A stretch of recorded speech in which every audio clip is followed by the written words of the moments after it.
দিলীপ ঘোষ আমাদের বিরোধী দলের, কিন্তু দিলীপ ঘোষ যে কথাটা বলছেন তার মধ্যে কোনো ভুল নেই। তার কারণ তিনি গোষ্ঠীদ্বন্দ্বের শিকার হয়েছেন, আর সেই কারণে তাকে সরিয়ে আর একটা জায়গায় পাঠিয়ে দেওয়া হলো, আর সেই জায়গায় তিনি হারলেন। বিদ্রোহী দিলীপ ঘোষকে সমর্থন করলেন কুণাল ঘোষ, বললেন দিলীপ বাবু যা বলছেন তার মধ্যে কোনো ভুল নেই। শুক্রবার সাংবাদিক বৈঠক করেন তৃণমূল নেতা কুণাল ঘোষ। বিজেপির ভরাডুবি দেখে বলেন, এই বিজেপির ভেতরে কিছু নেই, গোষ্ঠীবাজি চলছে আদি বনাম তৎকাল বিজেপির।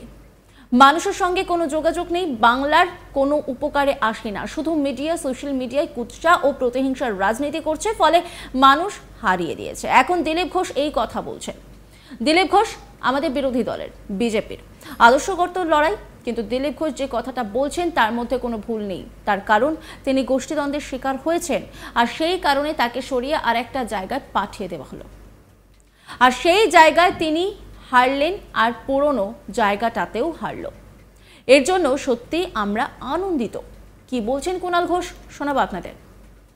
আমরা তো বারবার বলে এসেছিলাম এই বিজেপির ভেতরে কিছু নেই, গোষ্ঠীবাজি চলছে আদি বিজেপি বনাম তৎকাল বিজেপি। একটা অংশ গিয়ে পার্টিটাকে হাইজ্যাক করে নিয়েছে, মানুষের সঙ্গে যোগাযোগ নেই, বাংলার কোনো উপকারে আসে না, শুধুমাত্র মিডিয়া সোশ্যাল মিডিয়ায় ভেসে থেকে এদের রাজনীতি, কুৎসার রাজনীতি, প্রতিহিংসার রাজনীতি, এজেন্সির রাজনীতি। তো ফলে মানুষ হারিয়ে দিয়েছেন। এখন দিলীপ ঘোষ এই কথা বলছেন। দেখুন, দিলীপ ঘোষ আমাদের বিরুদ্ধ দলে, বিজেপি, ওনার আমরা বিরোধী, এবং এটা একটা আদর্শগত লড়াই, আইডিওলজিক্যাল ব্যাটল। কিন্তু দিলীপ ঘোষ যে কথাটা বলছেন তার মধ্যে তো কোনো ভুল নেই। তার কারণ তাকে গোষ্ঠীদ্বন্দ্বের শিকার করা হয়েছে।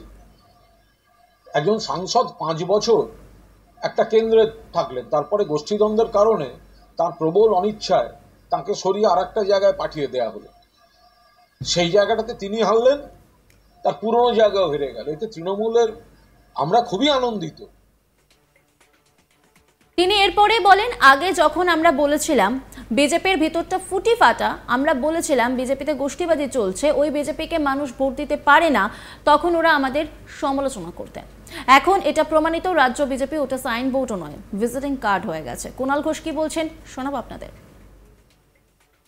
যখন আমরা বলছিলাম বিজেপির ভেতরটা ফুটি ফাটা, আমরা যখন বলছিলাম গোষ্ঠীবাজি চলছে, ওই বিজেপিকে মানুষ ভোট দিতে পারেন না, ওই বিজেপি গোষ্ঠীদ্বন্দ্বে দীর্ণ কয়েকটা টুকরো, তো তখন তো ওনারা আমাদের সমালোচনা করতেন। তো এখন সব বিজেপির যা যা সব ভেতর থেকে এক একজনের বক্তব্য শোনা যাচ্ছে, তাতে প্রমাণিত হচ্ছে যে রাজ্য বিজেপি ওটা সাইনবোর্ডও নয়, ওটা ভিজিটিং কার্ডে পরিণত হয়েছে। যত দিন যাবে আরো খারাপ হবে, ওটা সাইনবোর্ড নয়, আরো ছোট, ওটা ভিজিটিং কার্ড হয়ে গেছে। ফলে এই গোষ্ঠীদ্বন্দ্ব বিজেপির এটা অনিবার্য পরিণতি ছিল, ব্যর্থতা অনিবার্য ছিল, আর ব্যর্থতা হলেই কাদা ছোঁড়াছুড়িটা শুরু হবে, এই গোষ্ঠীবাজি নগ্নভাবে প্রকাশ্যে চলে আসবে। এ তো স্বাভাবিক ছিল, তৃণমূল তো এটা গোড়ার থেকে প্রকাশ্যে বলে এসেছে। বৃহস্পতিবার সাংবাদিক বৈঠক করেন কুণাল ঘোষ।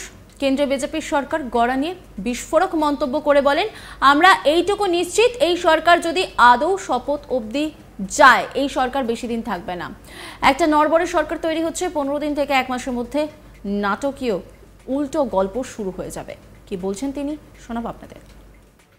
এই সরকার যদি আদৌ সরকার শপথ অবধিও পৌঁছয়, এই সরকার বেশি দিন থাকবে না।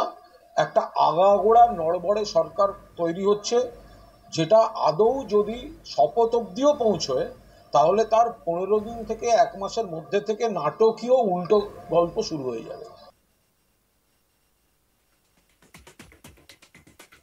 দিলীপ ঘোষ আমাদের বিরোধী দলের, কিন্তু দিলীপ ঘোষ যে কথাটা বলছেন তার মধ্যে কোনো ভুল নেই। তার কারণ তিনি গোষ্ঠীদ্বন্দ্বের শিকার হয়েছেন, আর সেই কারণে তাকে সরিয়ে আর একটা জায়গায় পাঠিয়ে দেওয়া হলো, আর সেই জায়গায় তিনি হারলেন।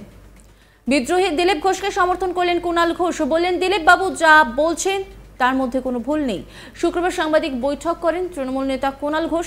বিজেপির ভরাডুবি দেখে বলেন, এই বিজেপির ভেতরে কিছু নেই, গোষ্ঠীবাজি চলছে আদি বনাম তৎকাল বিজেপির। মানুষের সঙ্গে কোনো যোগাযোগ নেই, বাংলার কোনো উপকারে আসে না, শুধু মিডিয়া সোশ্যাল মিডিয়ায় কুৎসা ও প্রতিহিংসার রাজনীতি করছে, ফলে মানুষ হারিয়ে দিয়েছে। এখন দিলীপ ঘোষ এই কথা বলছেন। দিলীপ ঘোষ আমাদের বিরোধী দলের বিজেপির আদর্শগত লড়াই, কিন্তু দিলীপ ঘোষ যে কথাটা বলছেন তার মধ্যে কোনো ভুল নেই। তার কারণ তিনি গোষ্ঠীদ্বন্দ্বের শিকার হয়েছেন, আর সেই কারণে তাকে সরিয়ে আর একটা জায়গায় পাঠিয়ে দেওয়া হলো, আর সেই জায়গায় তিনি হারলেন আর পুরনো জায়গাটাতেও হারলো। এর জন্য সত্যিই আমরা আনন্দিত। কি বলছেন কুণাল ঘোষ, শোনাবো আপনাদের। আমরা তো বারবার বলে এসেছিলাম এই বিজেপির ভেতরে কিছু নেই, গোষ্ঠীবাজি চলছে। আদি বিজেপি বনাম তৎকাল বিজেপি, একটা অংশ গিয়ে পার্টিটাকে হাইজ্যাক করে নিয়েছে। মানুষের সঙ্গে যোগাযোগ নেই, বাংলার কোনো উপকারে আসে না, শুধুমাত্র মিডিয়া, সোশ্যাল মিডিয়ায় ভেসে থেকে এদের রাজনীতি, কুৎসার রাজনীতি, প্রতিহিংসার রাজনীতি, এজেন্সির রাজনীতি। তো ফলে মানুষ হারিয়ে দিয়েছেন। এখন দিলীপ ঘোষ এই কথা বলছেন। দেখুন, দিলীপ ঘোষ আমাদের বিরুদ্ধ দলে বিজেপিতে, ওনার আমরা বিরোধী এবং এটা একটা আদর্শগত লড়াই, আইডিওলজিক্যাল ব্যাটল। কিন্তু দিলীপ ঘোষ যে কথাটা বলছেন তার মধ্যে তো কোনো ভুল নেই। তার কারণ তাকে গোষ্ঠীদ্বন্দ্বের শিকার করা হয়েছে। একজন সাংসদ 5 বছর একটা কেন্দ্রে থাকলেন, তারপরে গোষ্ঠীদ্বন্দ্বের কারণে তার প্রবল অনিচ্ছায় তাকে সরিয়ে আর একটা জায়গায় পাঠিয়ে দেওয়া হলো। সেই জায়গাটাতে তিনি হারলেন, তার পুরনো জায়গাও হেরে গেল। এতে তৃণমূলের আমরা খুবই আনন্দিত। তিনি এরপরেই বলেন, আগে যখন আমরা বলছিলাম বিজেপির ভিতরটা ফুটি ফাটা, আমরা বলছিলাম বিজেপিতে গোষ্ঠীবাজি চলছে, ওই বিজেপিতে মানুষ ভোট দিতে পারে না, তখন ওরা আমাদের সমালোচনা করতেন। এখন এটা প্রমাণিত, রাজ্য বিজেপি ওটা সাইনবোর্ডও নয়, ভিজিটিং কার্ড হয়ে গেছে। কি বলছেন কুণাল ঘোষ, শোনাবো আপনাদের। যখন আমরা বলছিলাম বিজেপির ভেতরটা ফুটি ফাটা, আমরা যখন বলছিলাম গোষ্ঠীবাজি চলছে, ওই বিজেপিকে মানুষ ভোট দিতে পারেন না, ওই বিজেপি গোষ্ঠীদ্বন্দ্বে দীর্ণ কয়েকটা টুকরো, তো তখন তো ওনারা আমাদের সমালোচনা করতেন। তো এখন সব বিজেপির যা যা সব ভেতর থেকে এক একজনের বক্তব্য শোনা যাচ্ছে, তাতে প্রমাণিত হচ্ছে যে রাজ্য বিজেপি ওটা সাইনবোর্ডও নয়, ওটা ভিজিটিং কার্ডে পরিণত হয়েছে। যত দিন যাবে আরো খারাপ হবে, ওটা সাইনবোর্ড নয়, আরো ছোট, ওটা ভিজিটিং কার্ড হয়ে গেছে। ফলে এই গোষ্ঠীদ্বন্দ্ব বিজেপির এটা অনিবার্য পরিণতি ছিল, ব্যর্থতা অনিবার্য ছিল। আর ব্যর্থতা হলেই কাদা ছোঁড়াছুড়িটা শুরু হবে, এই গোষ্ঠীবাজি নগ্নভাবে প্রকাশ্যে চলে আসবে। এ তো স্বাভাবিক ছিল, তৃণমূল তো এটা গোড়ার থেকে প্রকাশ্যে বলে এসেছে। এই সরকার যদি আদৌ সরকার শপথ অবধিও পৌঁছয়, এই সরকার বেশি দিন থাকবে না। নজর রাখুন আজ তাক বাংলার ইউটিউব স্ট্রিমিংয়ে, পাশাপাশি লাইক, কমেন্ট, শেয়ার করতে ভুলবেন না।